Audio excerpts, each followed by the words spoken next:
Hello everyone, good afternoon. Today's session consists of wages, labor unions, and also the role of labor in the economy.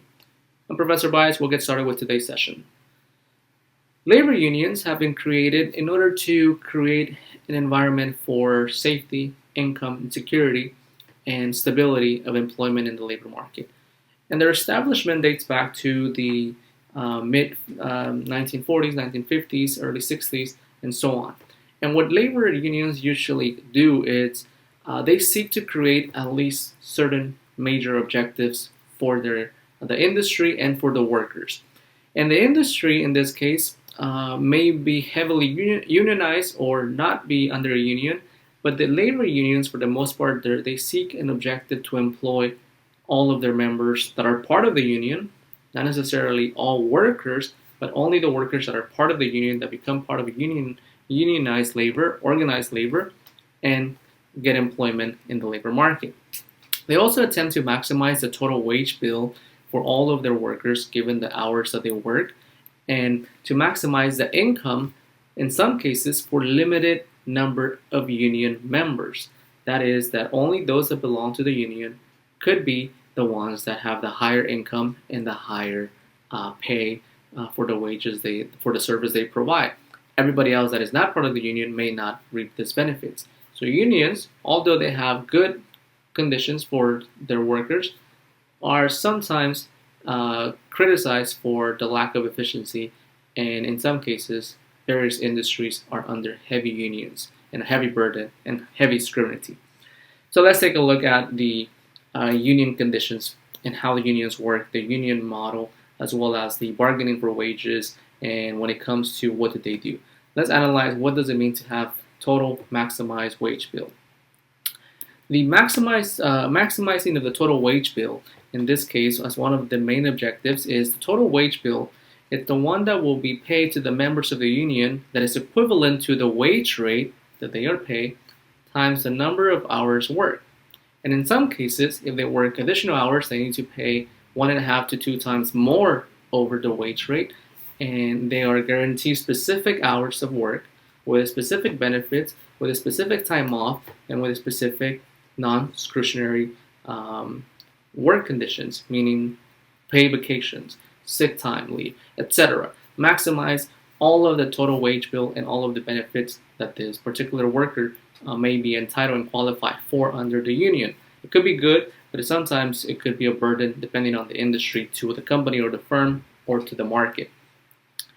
Within the labor union wage model, we have wages in the vertical axis and the quantity of labor employed in the horizontal axis, and the demand for labor that is downward sloping, illustrated by this violet red looking downward sloping demand curve. And it specifies 3 different wages. Wage 3, it means the wage that is paid to a limited number of union members. So if you want to be paid the highest wage, at a wage of $30, for example, the highest wage, $30 for a union member, the quantity of labor employed is going to be significantly small, closer to 0. Small number of the union members are going to be paid a higher wage, but the demand for that labor at a higher wage is going to be a small quantity.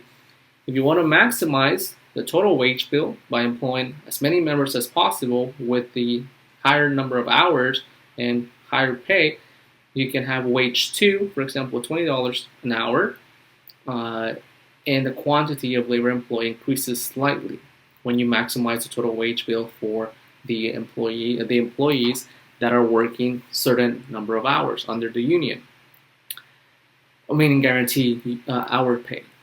And if you want to employ all of the members that are part of the union, exclusively all unionized labor, all members, not excluded, we assume total union membership for all of the individual members. They can get paid a lower wage, like 10 for example, and the quantity of labor employed will be even higher. For the most part, unions tend to have high income wages, those that become part of the union. So they're going to operate typically on the maximizing total wage bill and under the maximizing income for the limited members or the exclusive members of the union, which are typically lower quantities. Not everybody gets to be part of the union.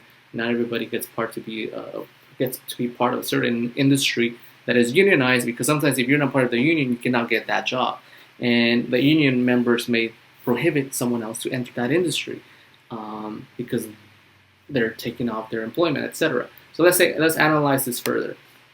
The objectives of unions continue. If you want to maximize the income for a limited number of union members, there are several things. A union may prefer to maximize the income for a limited number of union members, meaning for the exclusive members, those with the most skills, with the higher influence, with higher seniority, with the higher experience, with the higher time, or the founding members of the union in that industry. They want to pay a higher wage for that specific quantity of workers, or a combination of both. Limited high income pay for certain unions with a maximizing total wage bill for the number of hours worked, and then everybody else that just entered the industry. You could pay all three wages depending on where they are in the union. And this is done typically by obtaining what is called rehiring rights, or hiring rights, hiring income rights, etc.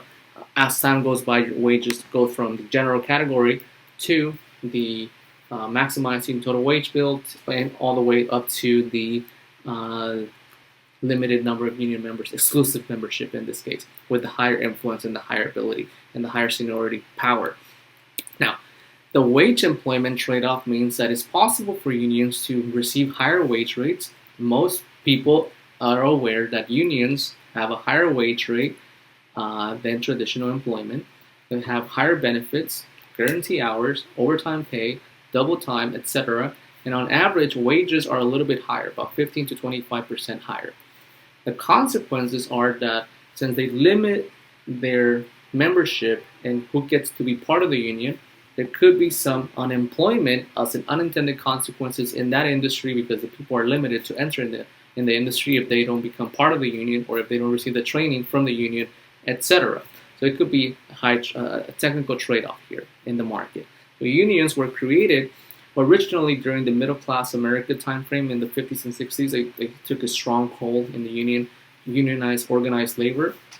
They had good intentions to guarantee 40-hour week, to guarantee, for example, the 9-to-5 job from the morning to the afternoon, with some benefits, with some particular vacations, etc. Those things are good.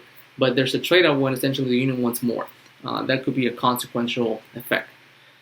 The wage employment trade-off really depends, it's essentially on the demand for labor, the elasticity for labor, whether or not the firms really need this labor or not. If they don't need the labor, then the union does not really have a lot of power. If the industry and the firms really do need the labor, and the labor is unionized or organized, then there could be a significant effect. The elasticity and the demand for labor plays a crucial role. The elasticity of demand for labor means how responsive are firms to demand that labor, whether it's unionized or not unionized in the market. Let's analyze the elasticity. Consider two different models. Model A with inelastic demand. Inelastic demand is steeper. Model B with a highly elastic demand, which is a little bit flatter. In the wage scenario for Model A under Union A, if you notice here at wage 1, the quantity demanded at point 1 is equivalent to Q1. Since we have inelastic demand, if the wage rate is increased up by the union ability to ask for higher wages, the firm is going to demand fewer workers to point 2, a little bit less quantity 2, but the quantity change is going to be relatively small because they really need that labor. When it's inelastic demand, inelastic means it's less than 1, so we have a lower elasticity of demand for labor.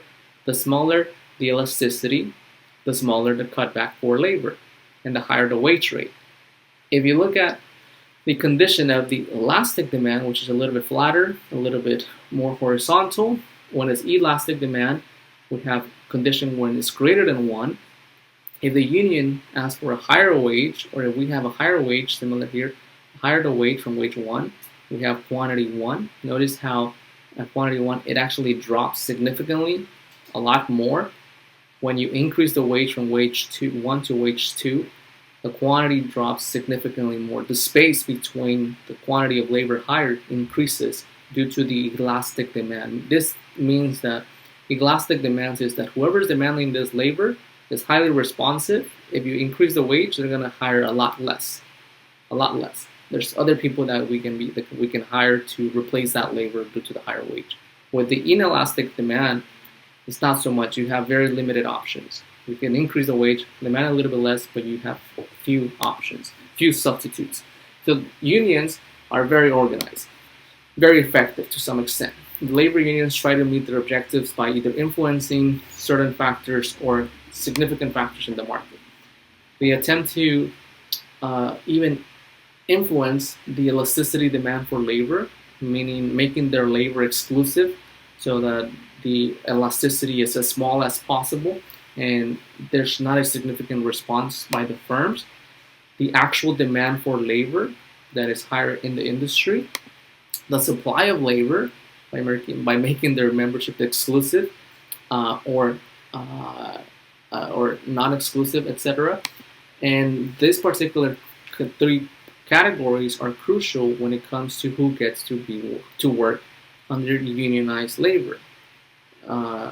Companies, for the most part, may not always like union labor because you have to meet their demands, you have to meet their guidelines, or there's a compromise between the firms, the industry, and the union, and so on. But it does benefit the workers to some extent.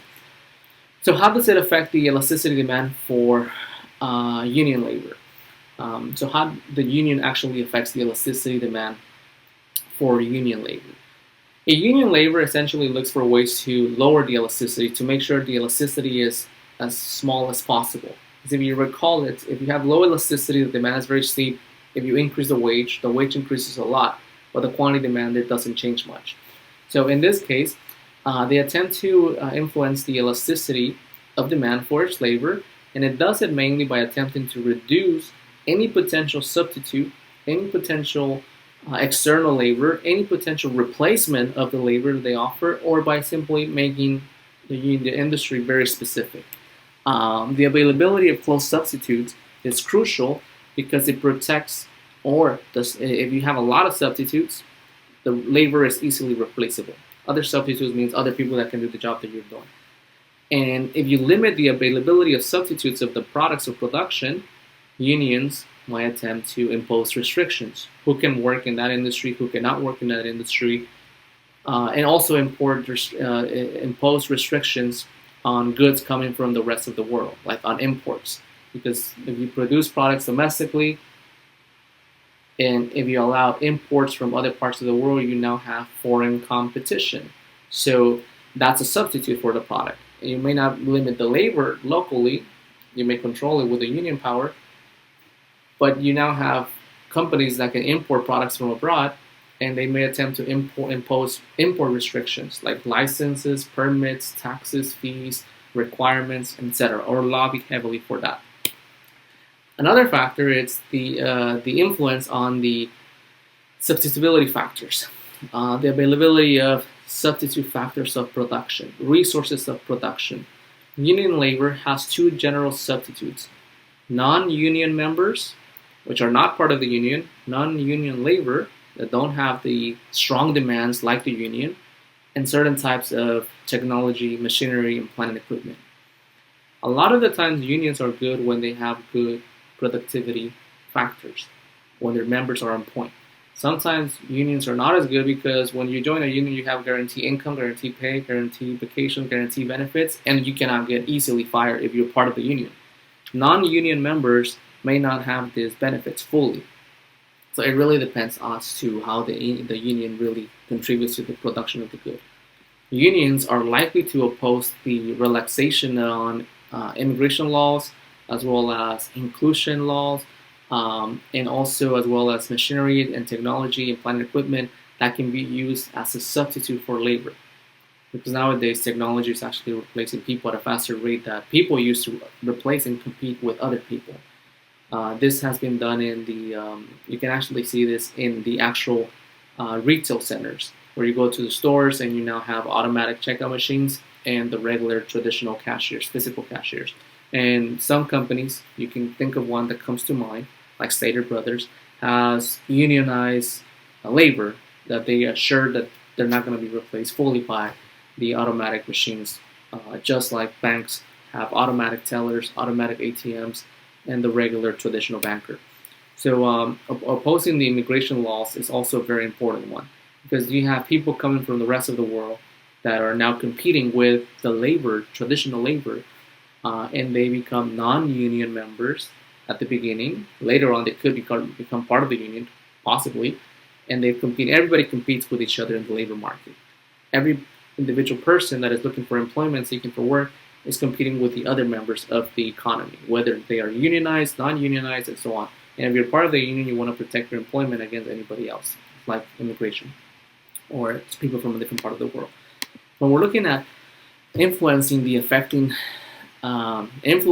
affecting the demand for union labor, they actually do a lot in their power to increase product demand, meaning that unions occasionally urge people or the public to buy products that are produced by union members or domestic companies or made domestically, made in the USA, made by an American company in the case of the US, or just in general, make it very patriotic. Buy domestic, consume domestic, and spend domestic, made in America. Push in this particular case of consumption to support local products in case they're competing with the international sector, by affecting the demand for the product, by attempting the consumer to purchase that good. Because if you increase the consumption of the good, then firms have to employ more people to produce that product. So any products that are made in the USA require labor, employment of people.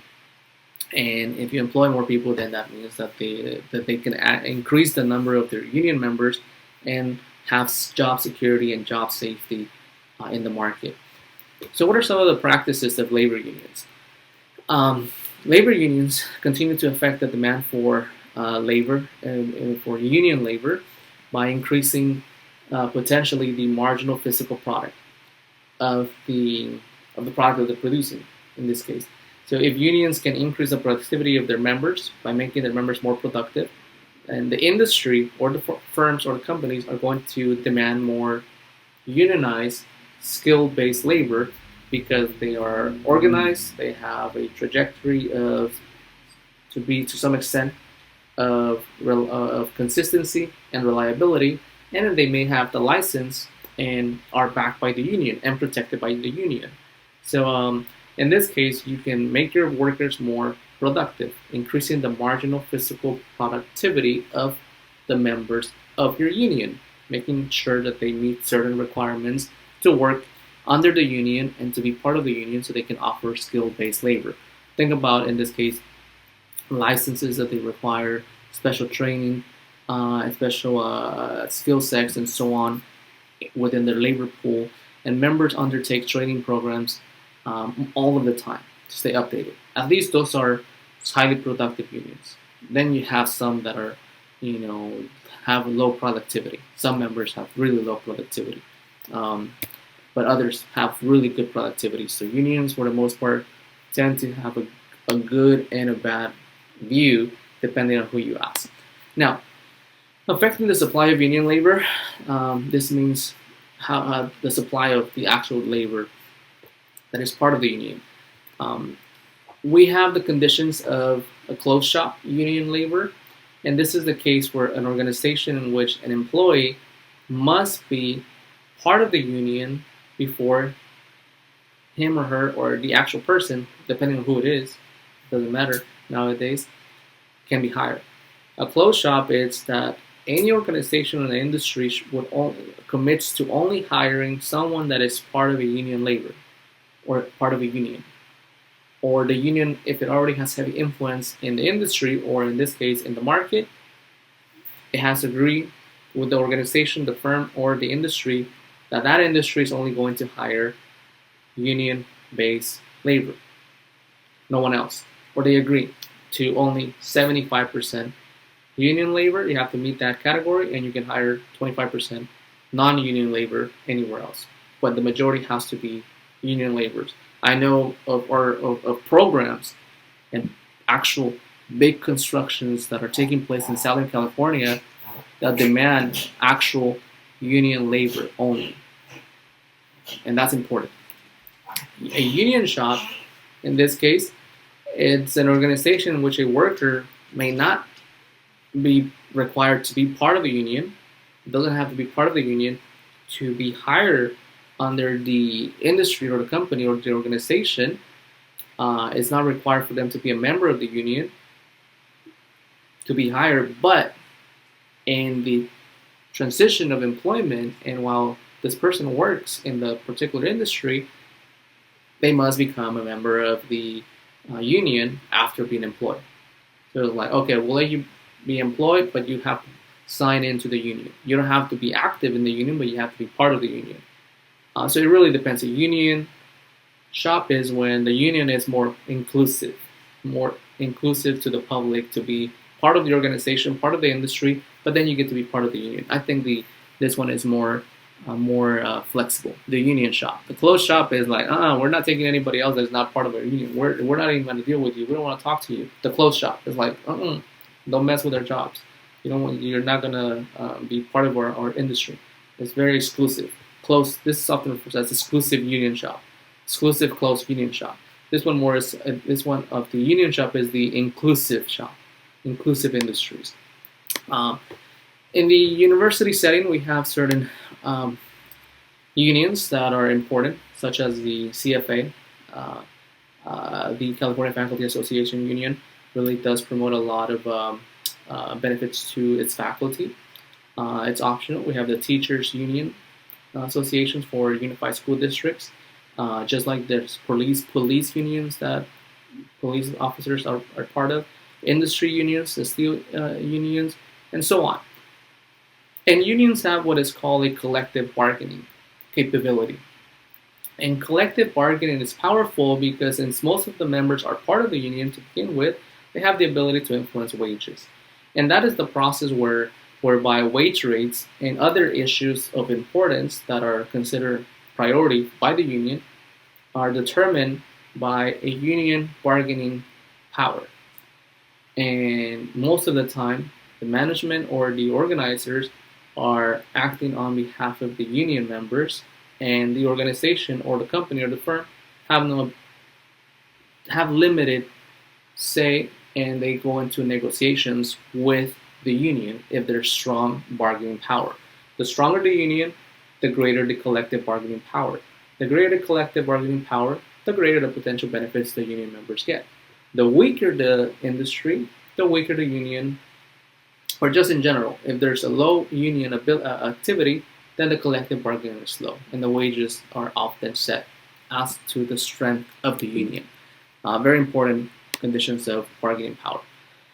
Here we have the economic model for a successful collective bargaining ability of a union to ask for higher wages. Let's analyze this wage labor union model. This is considered the wage union labor model when there's a collective bargaining ability of union members to influence the wages. We have the demand curve that is downward sloping, indicated by the red curve. The supply curve, which is upward sloping, indicated by the blue supply curve. Wage rates on the vertical axis. The quantity of labor in the horizontal axis. If you recall, where demand and supply intersect one another under free market ability, we determine the equilibrium market wage of wage number 1. This is the equilibrium wage at point A, and we hire quantity of labor 1, Q1. This is equilibrium without any external forces. The supply curve indicates the supply of labor available in the market, and if they are supplying labor under union bargaining power, they're going to lobby or essentially organize themselves to petition the demanders of this employment. Again, the demand for labor is the organization that they're going to be hired by, and the supply of labor is the vertical axis. So the supply of labor are the workers, the union workers, and the demand curve is the organization and the firms that demand these workers. So the supply curve here, or the union, which controls the labor, it says that no one will work for less than the wage 2, the union wage. This is what the union wants. Our supply of labor is unionized. If you want to demand this labor for your production of your firm, you're going to pay us a higher wage, $20 instead of 10. Wage 1, $10. Wage 2, 20. So the union is going to ask for a higher wage if you really want to hire us as the workers. So this is the bargaining, where the bargaining starts. The union is asking for a higher wage above the equilibrium. Above the equilibrium. So the supply of labor under the union is asking for a higher wage. So the firm says the only way I can offer that wage, if I do accept that wage, it's by paying you that higher wage at a higher point B, but I'm only going to hire quantity of 2 of labor, specific quantity of labor. Under normal conditions, without your wage demands, we can pay everybody wage 1, $10, and we hire a lot of people. Since you're asking for a higher wage under unionized supply of labor, I can pay you that higher wage if I do agree on those terms, but we're only going to demand a specific quantity, lower or fewer units than normal conditions. And most of the time that happens, unless the bargaining ability is weak. And if the bargaining ability is weak, then the union is not too strong and not successful. If there's a strong bargaining power, then the union gets the higher wage. And if there's no agreement, if the unions or the union members go on strike. And the purpose of the strike is to convince management that the supply of their labor is what the unions say it is. And that the supply of their labor offers a skill set and it has what the industry needs, and they should be paid the higher wage, which is why they're bargaining for a higher wage. So the success really depends on the ability of the union to provide a successful strike to show the employers or the organizations that their employees are demanding something that is suitable for the industry at a higher wage rate. So the success really depends on the ability of a striking union employees to prevent non-striking and non-union employees from working the job that the union is asking for a higher wage. So essentially, we have cases in the past where people go out and protest for higher wages. And the firms still have to produce the product, still have to operate, and still have to provide the service. So they go out and hire non-union members. They replace the labor for a short term of time, temporarily, because things have to keep going. Not because you have 1,000 people protesting, you're not going to produce. They go and replace these people temporarily and hire someone else to provide that product until they reach an agreement with the union. So sometimes the union attempts to prevent that from happening. If all of their union members go on strike to convince management that the supply of their labor curve, that their labor, it's what they say it is, and they need the higher wage, then you have no people to produce that product. So they also need to make sure that the people that are available, that are not part of the union, non-union members, and other individuals that are not striking, are not hired by the employer or management at a lower wage rate, and replace them. So part of the agreement is, in some cases, is that you're not going to replace us with someone else if we go on strike. In this case, they deserve the right to strike if the conditions are unfair, and if they need to hire someone else, it could only be done temporarily until the agreement and the management agrees with the union what the terms will be. And we have protests all of the time. In the market, well, most of the time the union actually does have some form of the strike, or the union with the strike does come to an agreement with the organization. And sometimes they get the full benefits and the higher wage, and sometimes they settle somewhere in between, like a compromise of both. If they don't reach a compromise, then the strike continues on and on. But most of the time they reach an agreement. In the market, we have a certain category of firms that are considered to be a monopsony. Monopsonies are essentially a specific type of firm. And a monopsony is a single buyer of labor and has the ability to influence labor and buying power for who it hires. So monopsonies tend to typically have the influence to hire labor and has buying power. And the characteristics of a monopsony is a single buyer of goods and a single employer. The market is highly immobile. So basically the people have no choice but to work for this firm. And the monopsony may have the ability to be a wage maker. In other words, it tells the people, hey, I'm only going to pay you this X amount of dollars as a wage, take it or leave it. Sometimes unions organize within a monopsony and attempt to bargain for a better wage. If it's the only company that's there and the company is undertreating their employees and underpaying them, employees can organize and attempt to bargain for a higher wage if they have no option, and if that's a single company. So it's a very interesting scenario. We're going to have the monopsony model to also model the effects of the union. The monopsony cannot buy any additional units of factors, in this case, like labor. Think of factors, I keep saying, think of factors as the resource that they need to produce a good or service. And if we're using resources such as people and individuals, we're using labor.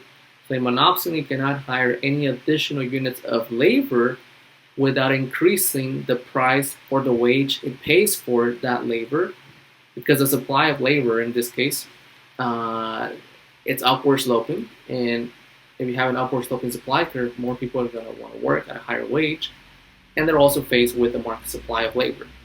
So, and that labor could be either unionized or not unionized, but they still have to pay them a higher wage if they really want to hire more people. Examples of monopsony power in the monopsony firms or monopsony industries: the pharmaceutical industry could be considered to some extent a monopsony, although nurses are always paid really well. So you can just say that it comes with the skill set, the ability, and the training.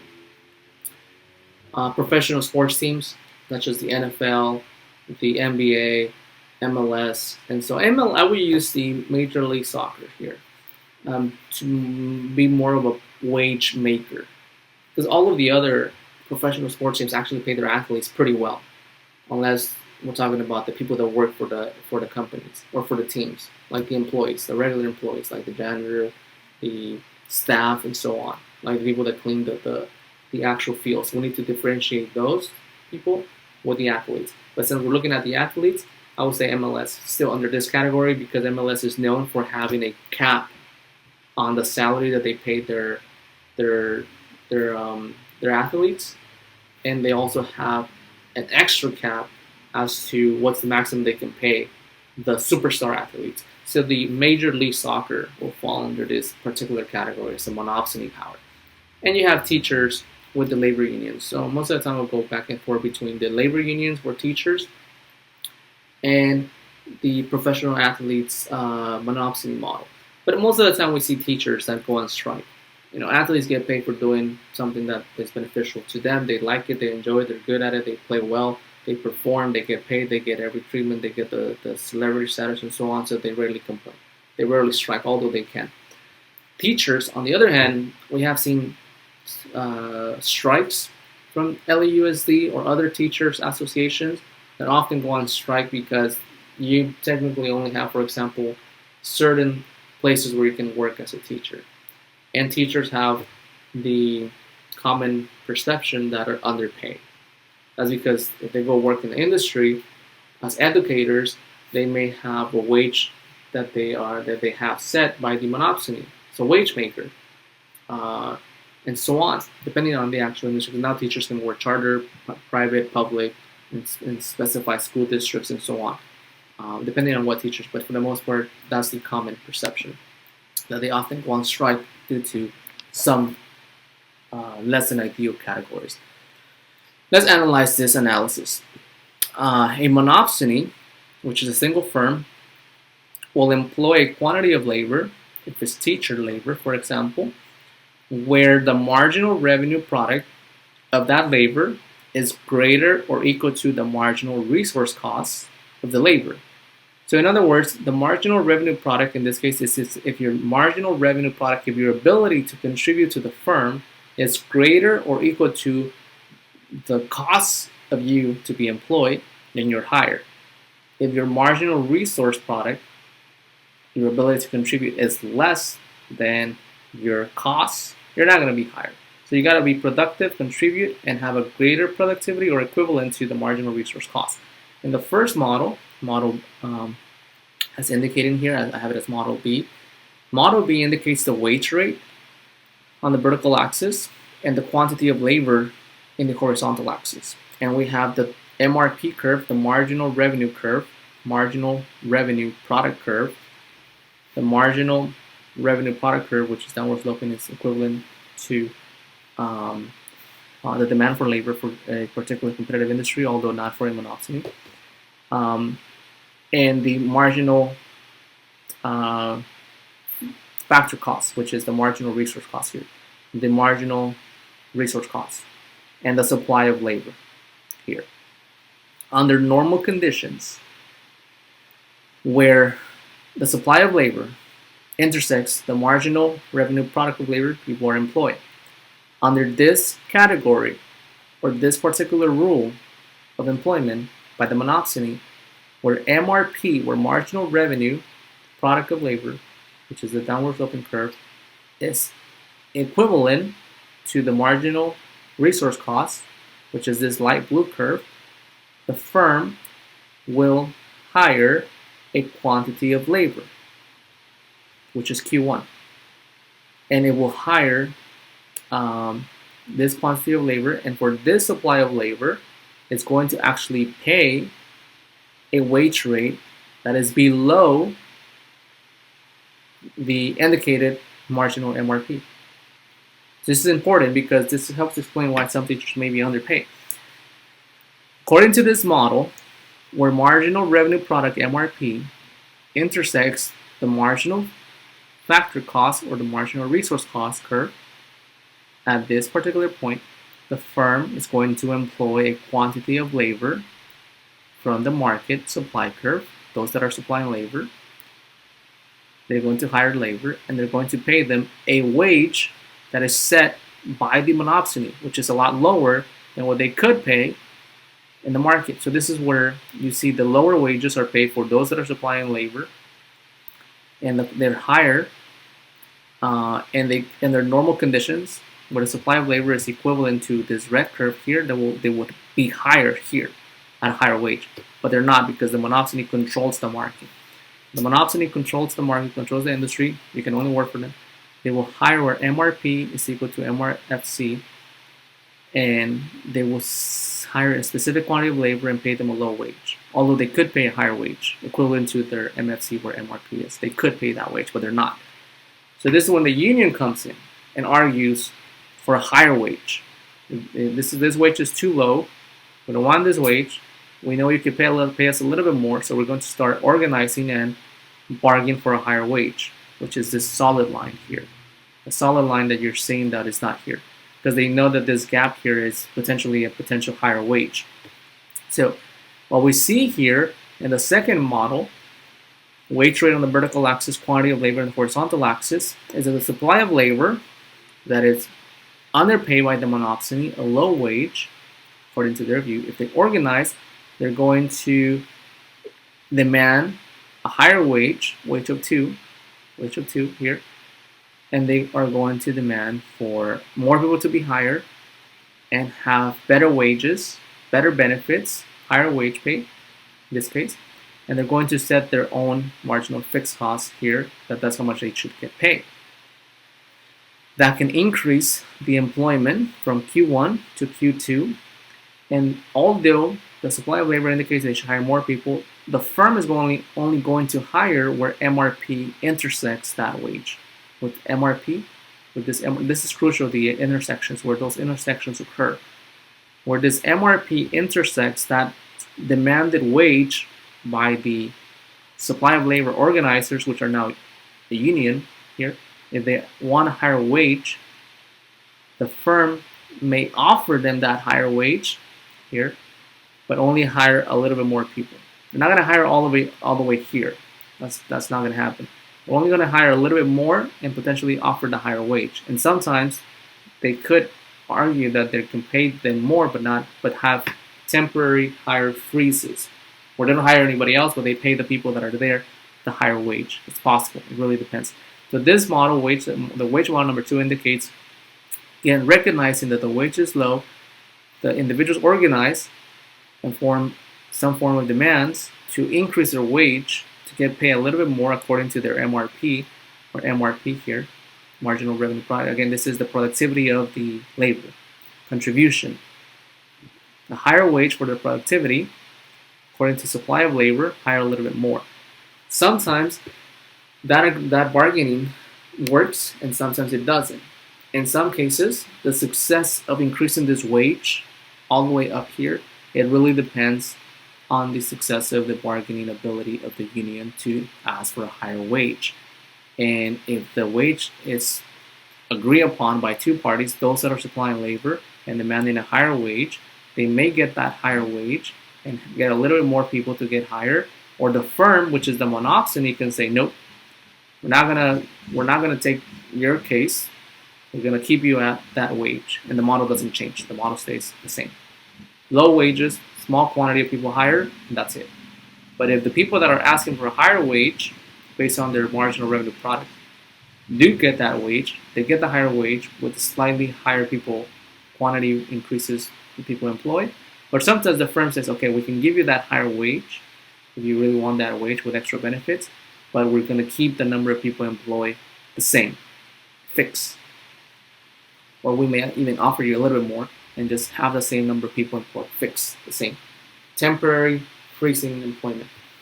We're not hiring anybody else, but can give you the benefits. And sometimes the union takes it, depending on their demands. And different industries provide different types of salaries, and different teachers are paid differently. So do we have some form of wage differentials across industries, across labor sectors? Yes. Union members may get higher wages.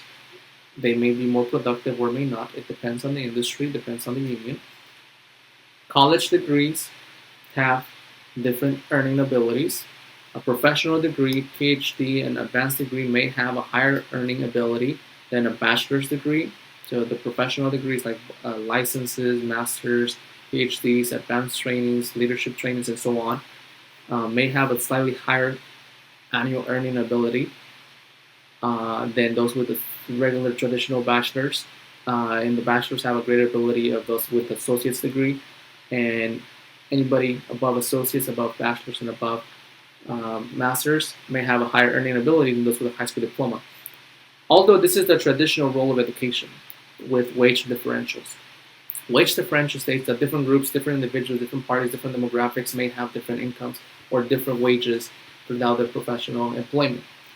And here we have, for example, at the age of 44, the average high school grad may be earning roughly about $40,000. Associate's degree about $50,000. College degree with a bachelor's about $70,000. Masters and above, you have above $100,000 barrier in your early 40s and mid 50s. And it's also the same with unions. The greater time you are in a union, the greater your wage, the greater benefits, and so on. That was the first concept at the beginning. And of course, different industries. I would say this is a traditional way of looking at educational attainment. Sometimes you have highly successful people that may just have a high school diploma and make thousands of dollars, or you may have high school dropouts that did not take the educational route and make thousands of dollars. So this is the traditional way of looking at the educational attainment, but sometimes you do have those exceptions in the market. But it really comes to self-productivity. Even within this, self-productivity. If you put a professional degree person that is a high income earner with a high school diploma person only that is a high income earner as well, it has to do with their productivities and their habits and their ability to contribute and what they're doing. Both could be doing good, but traditionally some people are still stuck with lower income with only high school degrees. The effects of unions On the actual wage, it do show that unions have increased their members' benefits, their wages, their compensation packages substantially, and others have not done so at all. Other unions may be ineffective. The effect really depends on the ability of the union to be strong enough or not strong enough. So the union non-union wage differential can actually differ quite a bit from different times and different years. The union members may get a little bit more. Those that are not a part of the union may get a little bit less, or in some cases, vice versa. It really depends across the industries and among the actual individuals themselves. Thank you, everyone, for joining today's session in regards to unions, wages, and the labor market. Have a good day, and I'll see you next time.